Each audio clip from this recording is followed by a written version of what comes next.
Senator McCain has another problem to deal with regarding his attacks on Obama, namely the fact that he, John McCain, has supported U.S. engagement with both Hamas and Syria. And our fourth story tonight, simplistic, jingoistic, fear-mongering presidential wannabe John McCain of today versus that soft-on-terror, naive appeaser John McCain of 2003 and 2006. When Bush's Secretary of State Colin Powell met with Syrian President Bashar Assad in 2003, McCain said Assad was sponsoring and harboring terrorists and sending Syrians to fight Americans in Iraq. And McCain said, quote, "It's very appropriate that Colin Powell is going to Syria." And when Newt Gingrich criticized the U.S. engaging in diplomacy with a terrorist-supporting dictator, McCain implied that Newt Gingrich needed therapy. But wait, there's more. After the Bush administration marched freedom into Palestine, letting Hamas take power through the '06 elections there, McCain was asked whether the U.S. should talk with Hamas, too. Do you think American diplomats should be operating the way they have in the past in working with the Palestinian government if Hamas is now in charge? They're the government, and sooner or later we're going to have to deal with them in one way or another. And I understand why this administration and previous administrations had such antipathy towards Hamas is because of their dedication to violence and the things they not only espouse but practice. But it's a new reality in the Middle East. For the record, Barack Obama does not support negotiations with Hamas. Let's bring in Chris Hayes, Washington editor of The Nation magazine. Good evening, Chris. Thanks for joining us. Thanks for having me, Rachel. So who was that guy? He had a pretty sophisticated, nuanced view of foreign relations. I know. I mean, this is the question everyone's been asking themselves of where did that guy go, and not just on an issue like this, in which he's actually, what he said in 2006 is in some senses not even in the spectrum of debate in this election in 2008.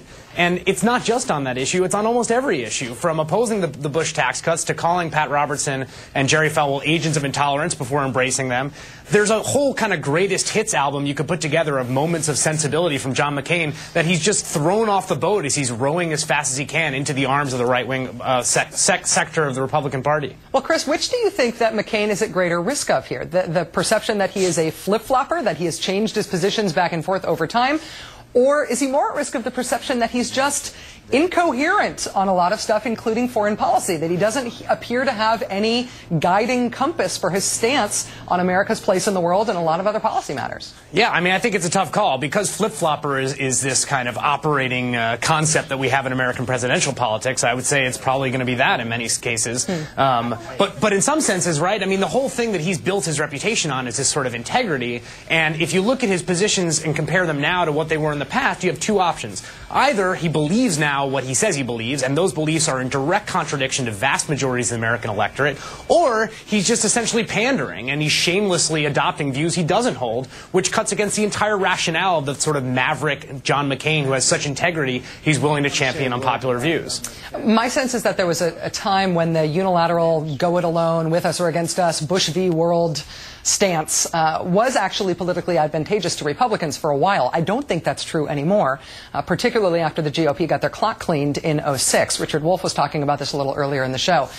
Is McCain, do you think, emulating a Bush image that's time has passed? Or could this sort of stance on this appeasement issue, on this don't talk to anybody issue, is this still something that could have some political potency for the GOP this year?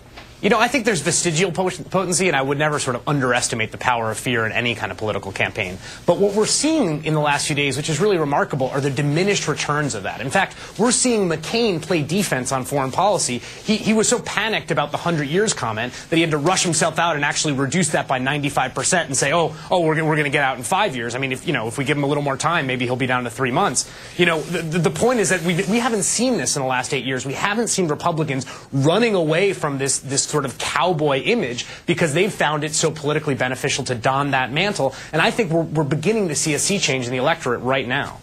Chris Hayes, Washington editor of The Nation magazine, thanks for your time tonight. I appreciate it. Thanks a lot, Rachel.